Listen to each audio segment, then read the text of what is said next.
Baik, bismillahirrahmanirrahim. Assalamualaikum warahmatullahi wabarakatuh. Alhamdulillahilladzi arsala rasulahu bil huda wa dinil haqq liyudhhirahu 'alad dini kullihi wa kafa billahi syahida.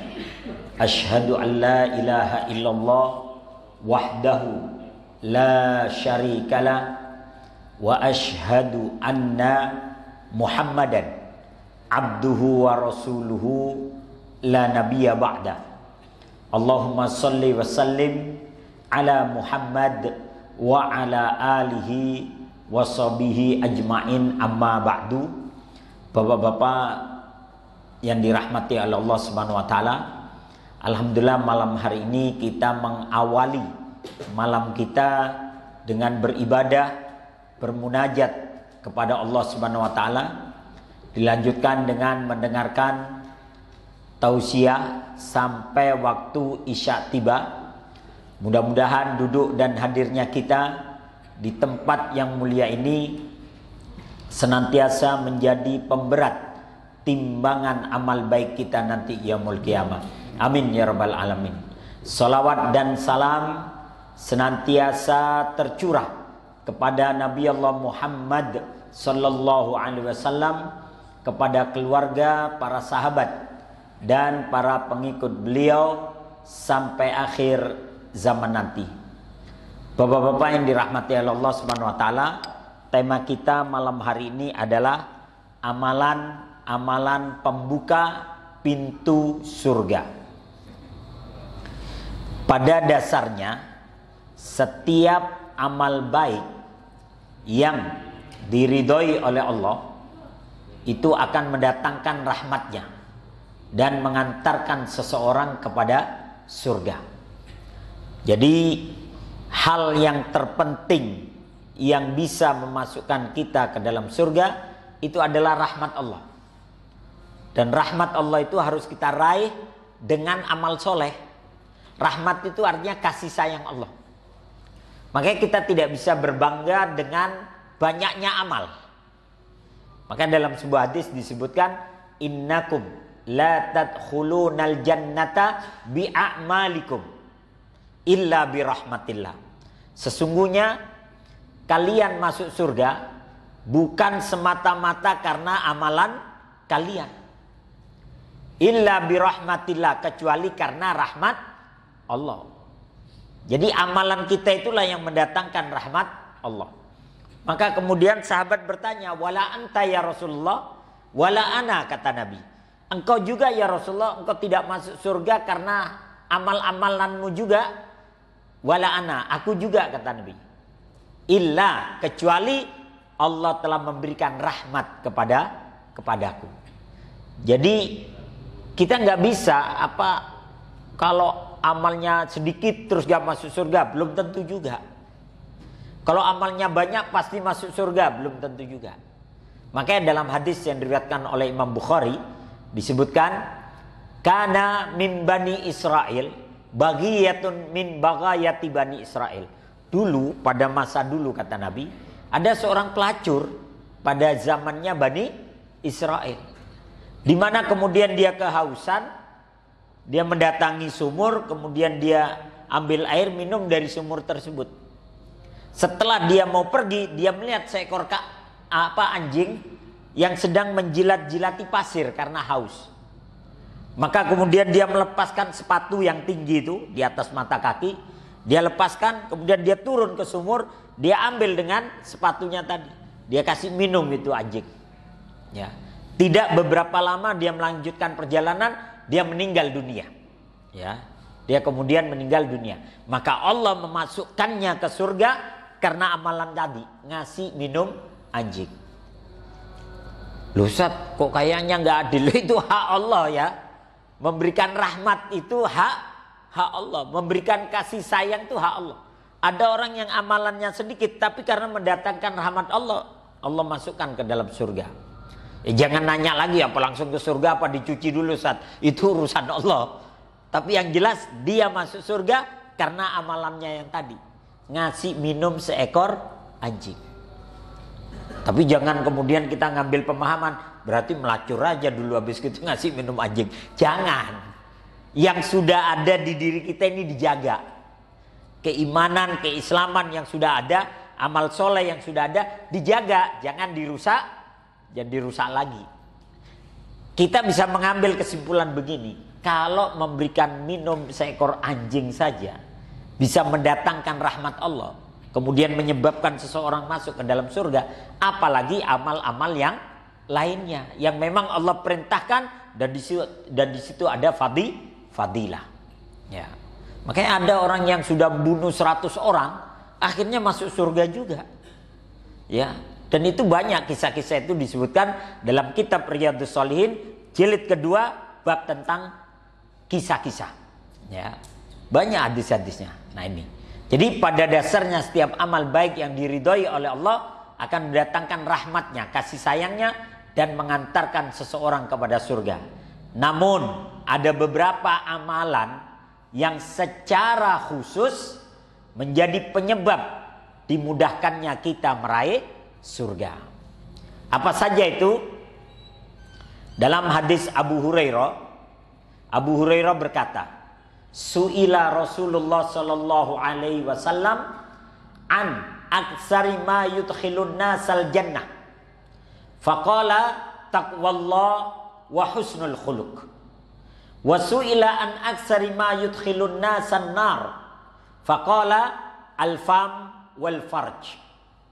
Rasulullah sallallahu alaihi wasallam pernah ditanya mengenai perkara yang banyak memasukkan seseorang ke dalam surga.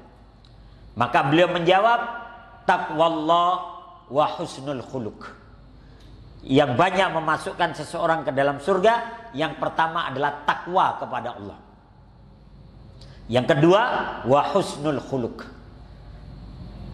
Takwa itu menurut sebagian para ulama, takwa itu perpaduan antara iman dan amal soleh. Jadi ketika engkau beriman, kemudian beramal soleh dalam kehidupan sehari-hari, yaitulah takwa.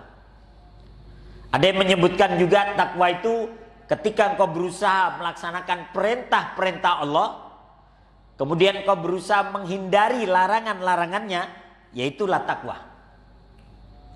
Nah, Umar bin Khattab pernah ditanya tentang takwa.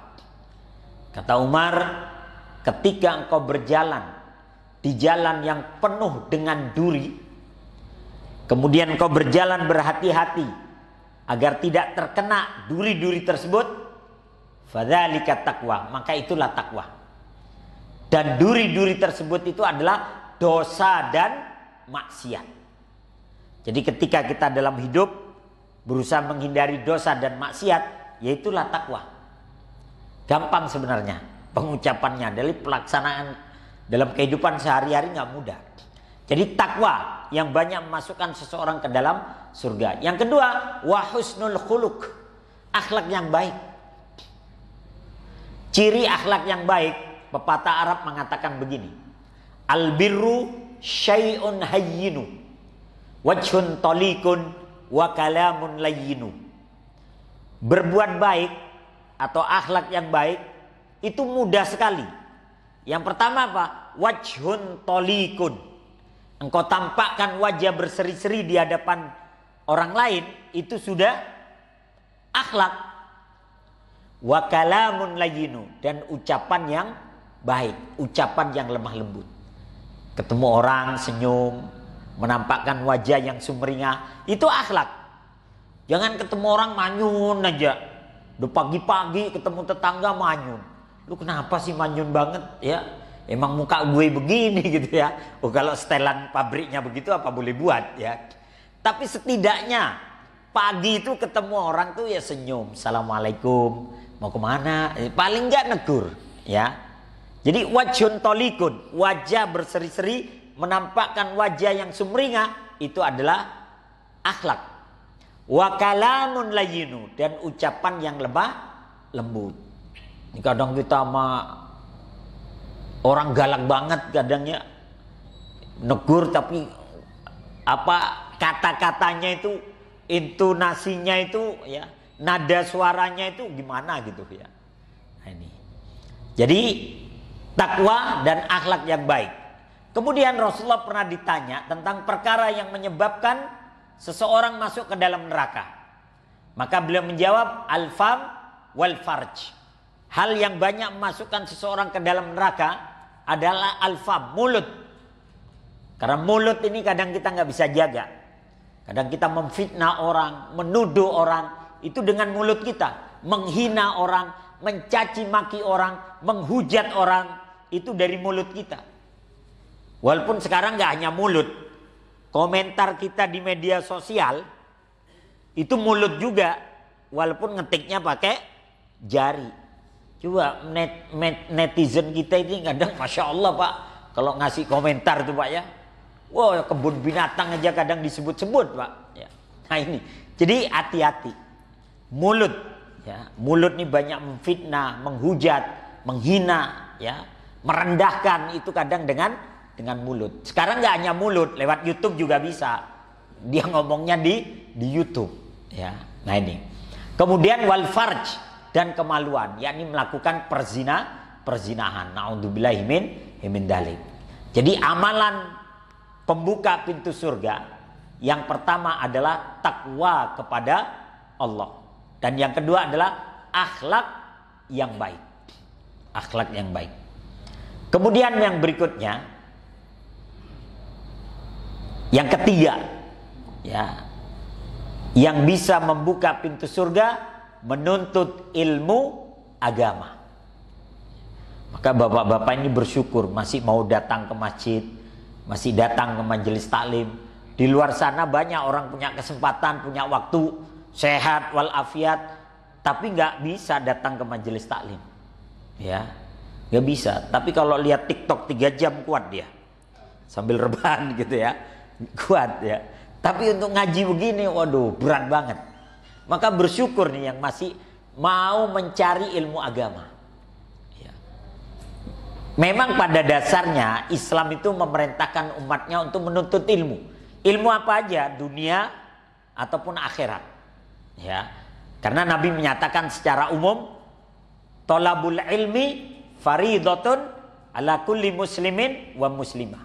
Menuntut ilmu itu adalah kewajiban bagi seorang muslim dan muslimah. Artinya ilmu apa aja, tapi menuntut ilmu agama itu spesifik lagi, ya, lebih khusus lagi, dan itu bisa memudahkan seseorang masuk ke dalam surga. Kata Nabi, man salaka thoriqan yaltamisu fihi ilman sahalallahu lahu thoriqan ilal jannah. Ya. Barang siapa menempuh satu jalan untuk mencari ilmu, dan menurut para ulama ilmu ini adalah ilmu syariat, ilmu agama. Sahalallahu lahu thoriqan ilal jannah. Maka Allah akan mudahkan baginya jalan menuju surga. Bapak-bapak ini melangkahkan kaki dari rumah menuju masjid menuntut ilmu, Allah akan mudahkan langkahnya nanti ke surga. Belajar yang gak ada batasnya itu di masjid Pak. Kalau Bapak kuliah ada batasnya, maksimal doktor itu sudah.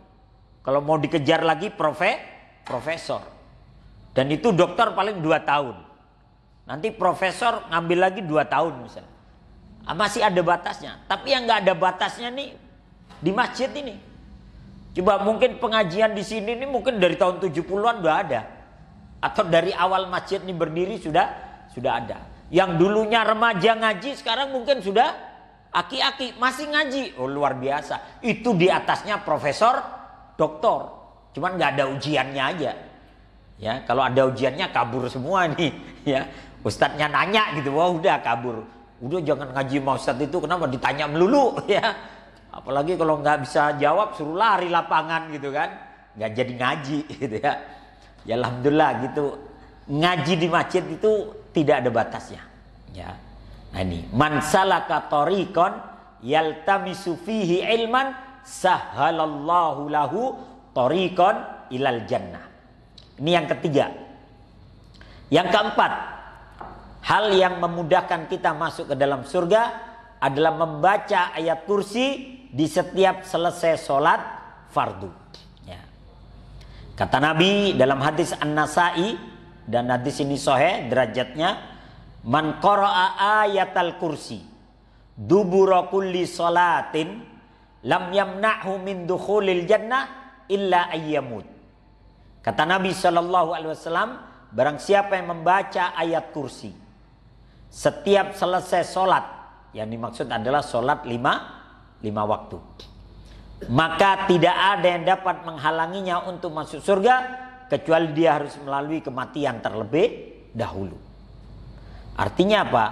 Membaca ayat kursi memudahkan atau menjadi sarana kita untuk masuk ke dalam surga. Dan ini fadilah dari ayat kursi. Biasanya nih kalau di tempat-tempat yang zikirnya dikeraskan, itu biasanya dibacanya ayat kursi itu setelah Allahumma antas salam. Ya. Allahumma antas salam wa minkas salam wa ilaika ya'udus salam fahayyina rabbana bisalam wa adkhilnal jannata darus salam tabarakta ya dal jalali wal ikram. Baru itu dibaca ayat kursi. Allahu la ilaha illa huwal hayyul qayyum la ta'khudhu sinatun wala naum sampai wa huwal aliyul azim, ya. Nah, ini. Ya kalau kita zikir sendiri minimal kita baca. Mau Allahumma antas salam dulu atau sebelum itu juga nggak apa-apa. Yang penting dibaca. Nah ini. Jadi ayat kursi ini bagian dari ayat ruqyah, ayat untuk melindungi diri dari gangguan setan. Dalam hadis yang diriwayatkan oleh Imam Bukhari, Rasulullah pernah memerintahkan Abu Hurairah untuk menjaga kurma zakat. Jadi ada kurma zakat suruh jaga.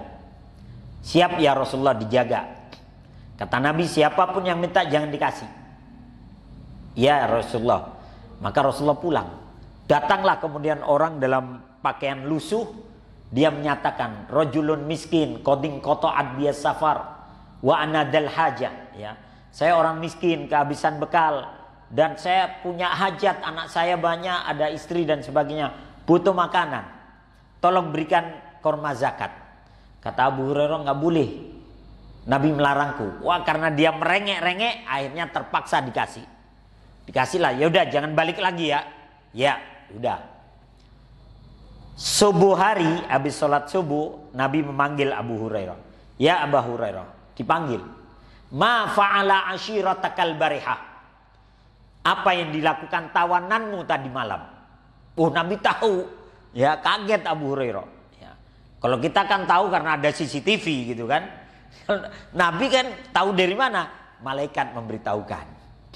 Akhirnya kata Nabi, kata dia, iya ya, kata Abu Hurairah, iya Rasulullah, dia memaksa sehingga terpaksa saya kasih.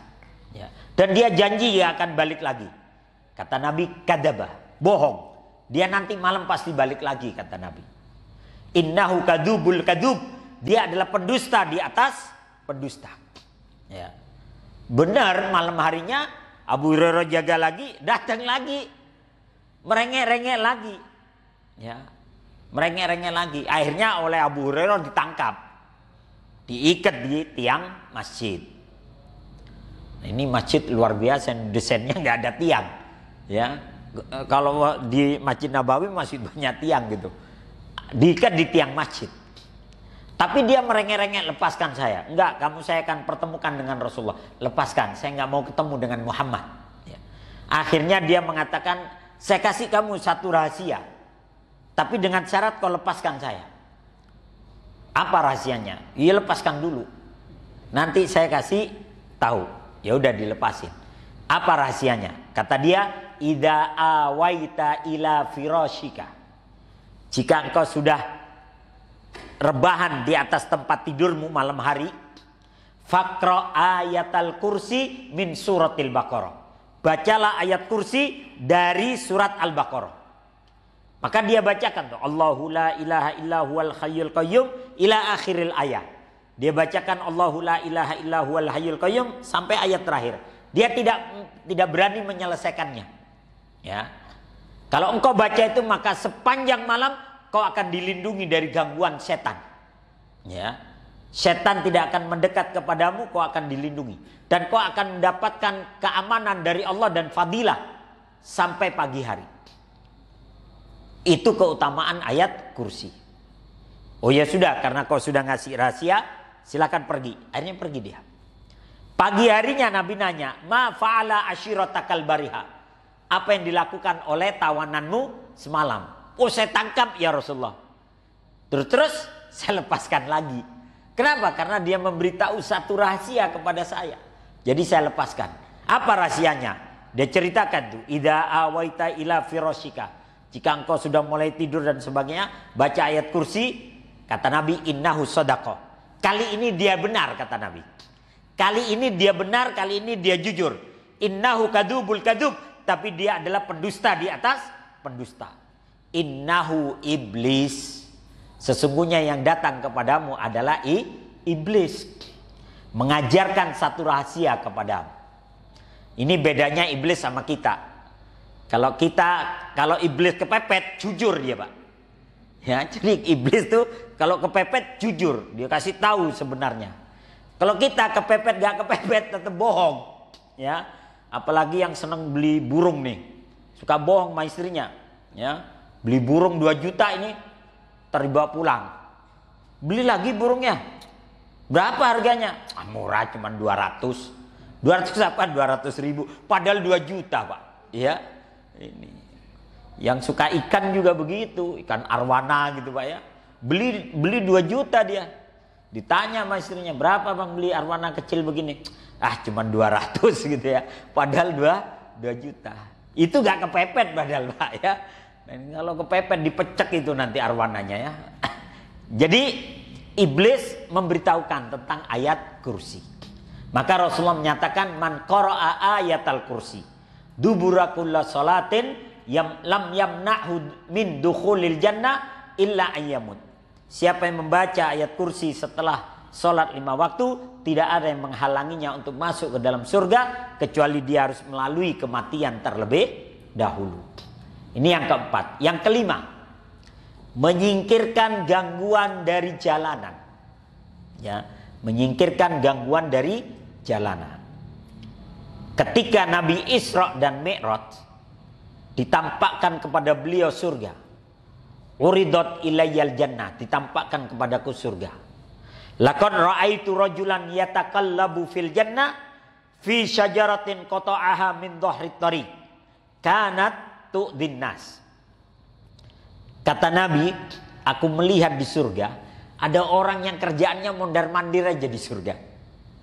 Jadi di taman surga dia mondar-mandir ke sono kemari, menikmati surga lah dia. Maka aku bertanya kepada Jibril, apa yang telah dilakukan? Kok dia bahagia sekali tuh mondar-mandir di taman surga? Maka malaikat Jibril memberitahukan, ya, dia telah memotong pohon yang rantingnya itu menghalangi jalan. Kemudian ditebang itu sama dia. Rantingnya yang menghalangi sehingga orang lalu lalang tuh enak dah. Maka Allah memasukkannya ke dalam surga karena amalan itu. Ya, karena amalan itu. Nah ini, jadi subhanallah ya. Menyingkirkan gangguan dari jalanan itu bisa menyebabkan seseorang masuk ke dalam surga. Bisa mendatangkan rahmat Allah. Nah, mafhum mukhalafahnya, pemahaman terbaliknya, kalau menyingkirkan gangguan bisa menyebabkan masuk surga. Lah sekarang bagaimana kalau sengaja ngasih gangguan? Sengaja jalanan dikasih paku misalnya, Pak ya. Sengaja jalanan dikasih plat yang model L gitu, karena saya pernah kena sobek, Pak. Ban motor kita itu sobek, kena plat model begini. Atau kalau enggak dikasih itu apa, kayak yang setengah lingkaran tuh, tapi dia ini plat juga tapi kecil. Itu kalau kena sobek juga itu. Nah, kalau polisi tidur nanti pembahasannya beda ya.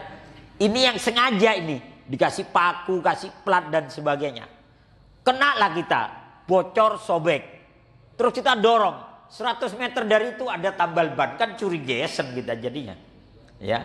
Kita kena di sini nih, dorong 100 meter kok ada tambal ban, curi gesen jadinya kita. Ya. Udah, kita nempel nggak bisa, ini sobek Bang. Harus kasih ban dalam, ya udah kasih ban dalam.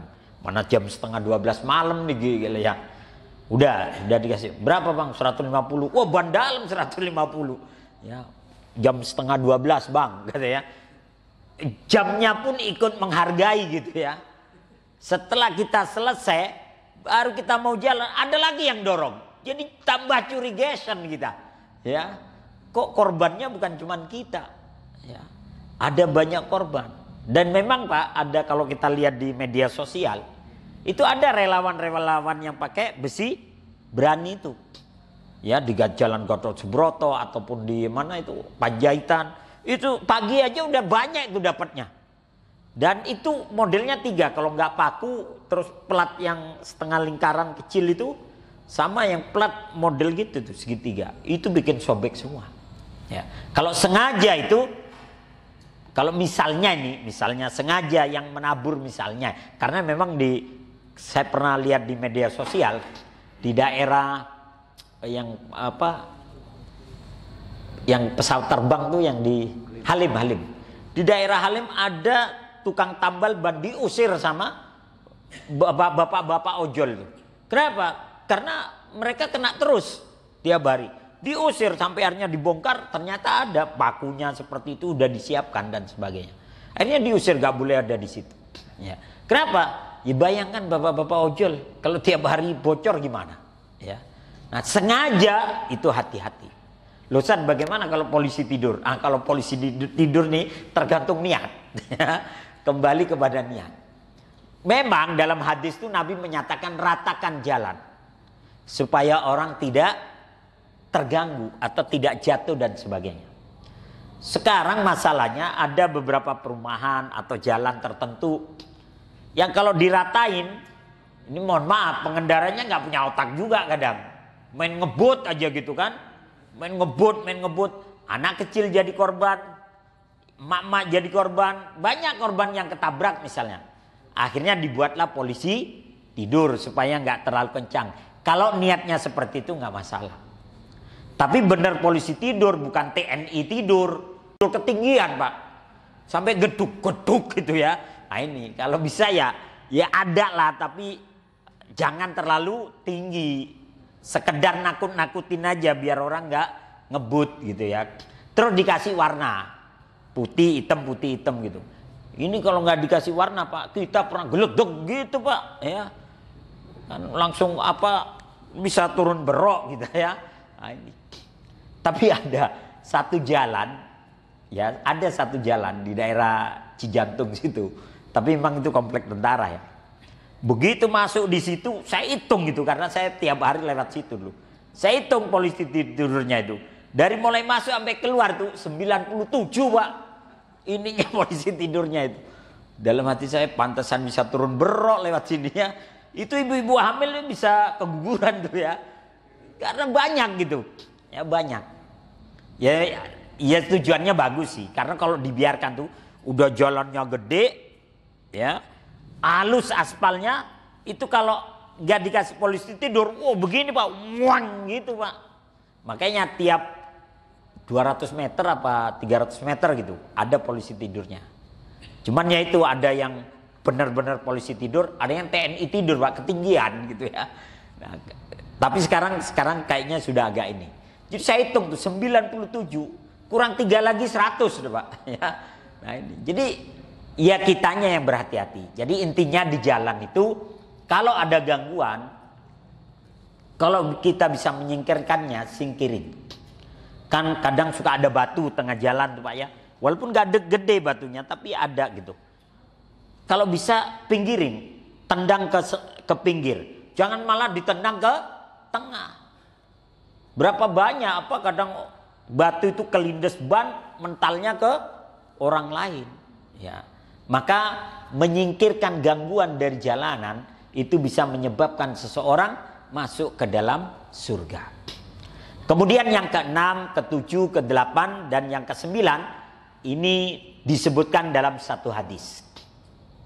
Rasulullah Shallallahu Alaihi Wasallam menyatakan, ya ayyuhan nas, afshus salam, wa at'imut ta'am, wasilul arham, wasallu wan nasu niyam, tadkhulunal jannata bisalam. Ya ayyuhan nas, wahai manusia, Afsyus salam, sebarluaskan salam. Jadi yang keenam itu sebarluaskan salam. Ketemu orang salam. Jadi yang dianjurkan salam Pak, bukan coy, gimana kabar? Gitu kadang begitu Pak ya. Bro, apa kabar bro? Gitu ya. Salam dulu, salam. Assalamualaikum gitu ya. Kata Nabi, maukah aku tunjukkan kepada kalian satu amalan yang kalau kalian melakukannya tahabbtum, akan timbul rasa kasih sayang di antara kalian. Apa itu ya Rasulullah? Afsyus salam bainakum, sebarluaskan salam di antara kalian. Jadi ketemu salam. Dan salam itu memang ada etikanya. Kata Nabi, yusallimus shaghir alal kabir. Yang kecil mengucapkan salam kepada yang besar. Ya. Waraqib alal masyi. Dan orang yang naik kendaraan salamnya kepada yang jalan kaki. Ya. Wal marru alal qa'id, dan orang yang berjalan salam kepada yang duduk. Wal qalil alal katsir, yang sedikit salam kepada yang banyak. Itu etikanya gitu. Tapi dalam hadis yang secara umum, siapa saja yang mengucapkan salam terlebih dahulu, fahuwa afdol, dia lebih utama. Ya. Jadi kadang kita yaudah asal ketemu salam dulu nggak apa-apa. Gak apa-apa. Boleh gak kita salam sama perempuan? Boleh, dengan syarat itu perempuan kita kenal dan dia kenal kita. Jangan gak kenal asal cakep aja, cantik. Assalamualaikum ukhti. Buaya. Hati-hati. Karena kadang kan kita asal cakep aja, assalamualaikum ukhti. Giliran nenek-nenek diem baik dia. Ya. Jangan. Kalau kenal ucapkan. Karena dalam hadis disebutkan Rasulullah itu pernah mengucapkan salam kepada sekerumunan wanita yang Rasulullah tahu mereka dan mereka pun tahu Nabi. Dan Nabi mengucapkan salam dengan berikan isyarat tangannya. Assalamualaikum gitu ya. Jadi tahu kalau Nabi mengucapkan salam. Assalamualaikum. Dan mereka menjawab waalaikumsalam. Jadi salam tuh begini, assalamualaikum. Bukan assalamualaikum. Kalau kita kan kumnya kepanjangan, Pak. Ya. Assalamualaikum. Waalaikumsalam, ya. Nah, jadi boleh mengucapkan salam tapi dengan syarat kenal. Saya punya kawan, Pak. Saya punya kawan dulu waktu masih kuliah. Kita naik angkot, depan kita ada akhwat itu, kuliah juga. Teman tiba-tiba salam tuh. Assalamualaikum ukhti gitu ya.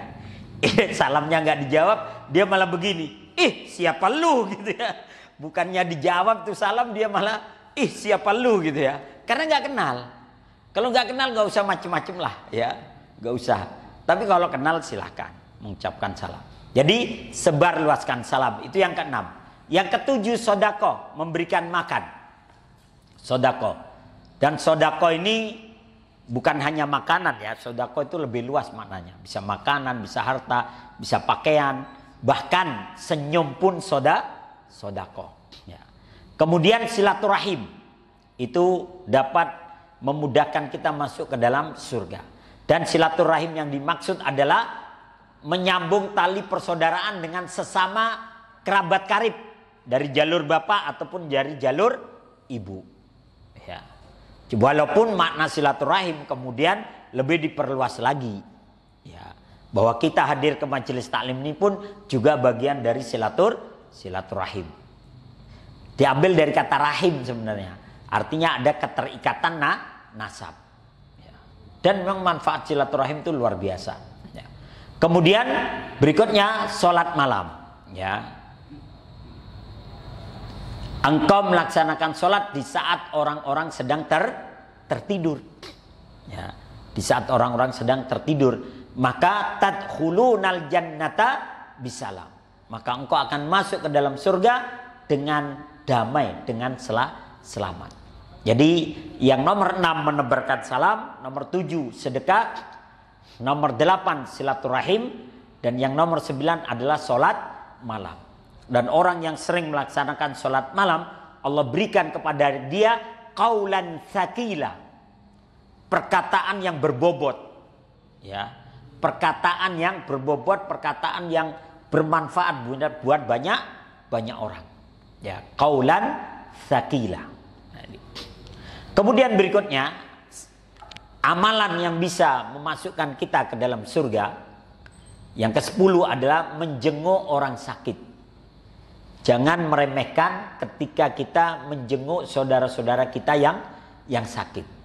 Kata Nabi, "Ma min muslimin ya'udu musliman ghudwatan illa shalla alaihi sab'una alfa malak hatta yumsi wa in adahu 'ashiyatan illa shalla alaihi sab'una alfa malak hatta yusbih wa kana lahu kharifun fil jannah."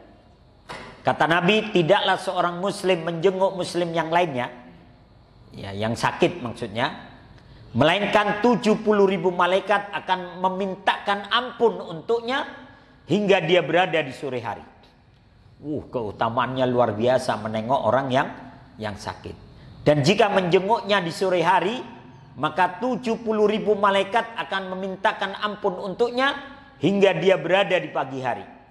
Dan dia akan mendapatkan buah-buahan yang nanti dipetik di dalam surga. Ya.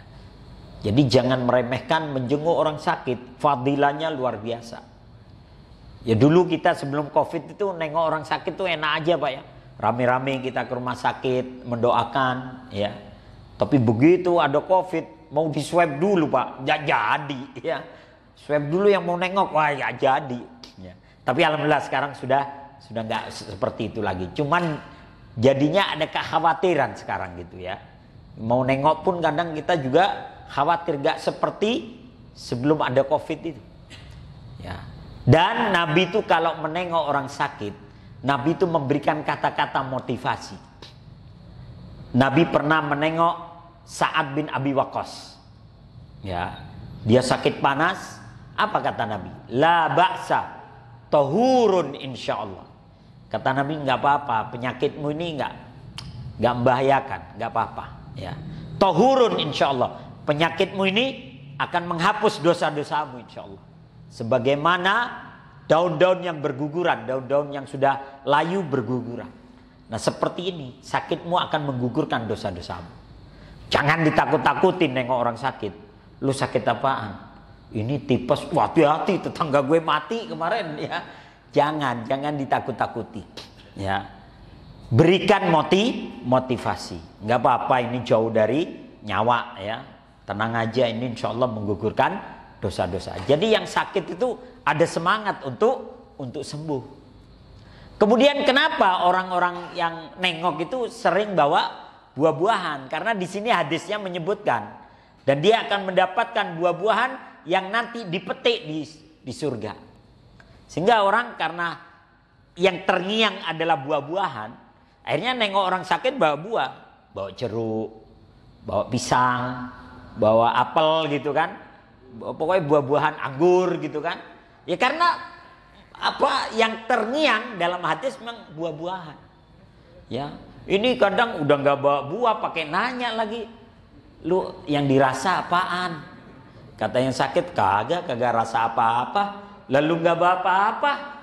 Coba lu bawa anggur asem-asem, gua rasa ya. Bawa apel manis-manis, gua rasa. Kagak bawa apa-apa, rasa apa gitu ya? Ya. Jadi memang disunahkan, walaupun tidak wajib ya. Disunahkan bawa sesuatu, jadi semangat. Ini ada juga yang nengokin orang sakit nggak pakai otak lagi Pak. Udah nggak bawa buah-buahan, itu makanan yang sakit dihabisin Pak. Lu kan pahit nih mulut, roti buat gue ya, roti dihabisin Pak. Ya. Terus ada adem sari itu yang kalengan tuh Pak ya. Lu kan juga perut lagi nggak enak kan, buat gue aja ya, dihabisin Pak, adem sari apa, semuanya juga dihabisin ya. Sampai apa makanan yang dari rumah sakit karena nggak dimakan mungkin dia makan juga itu. Akhirnya kata yang sakit, ini yang sakit gue apa lu sih ya. Akhirnya begitu. Ya paling nggak ada lah yang dibawa. Ya. Tapi memang subhanallah, Islam itu mengajarkan untuk kita menjenguk orang sakit supaya apa? Yang sakit itu ada motivasi untuk sembuh. Coba kalau Ustadz Acep misalnya ya, Ustadz Acep misalnya sakit. Biasa berjamaah, biasa datang ke majelis taklim. Beliau sakit, gak hadir. Pasti pada nanyain, kemana Ustaz? Oh lagi sakit di rumahnya. Wow nengok semua ini bareng-bareng habis sholat isya. Bapak yang ini nyumbang 1 juta, bapak ini nyumbang 2 juta, ini nyumbang 3 juta, bapak yang ini nyumbang 5 juta. Ini Ustadz Acep belum dibawa ke rumah sakit, sembuh. Iya sembuh, semangat gitu ya. Besok dia beli motor baru sama TV gepeng, ya. Lu Ustadz katanya sakit, kok beli motor sama TV gepeng? Iya alhamdulillah, ditengokin jamaah jadi seger nih, sehat lagi gitu, ya. Kenapa? Ya udah itulah pokoknya ya. Asal besok jangan sakit lagi aja gitu ya. Modus itu namanya ya. Jadi subhanallah orang ditengokin Pak semangat Pak. Ya orang ditengokin semangat. Ada seorang ustadz ya. Ada seorang ustadz sakit nih Pak di rumah sakit. Seminggu. Berarti kan seminggu dia nggak ngajar. Ya.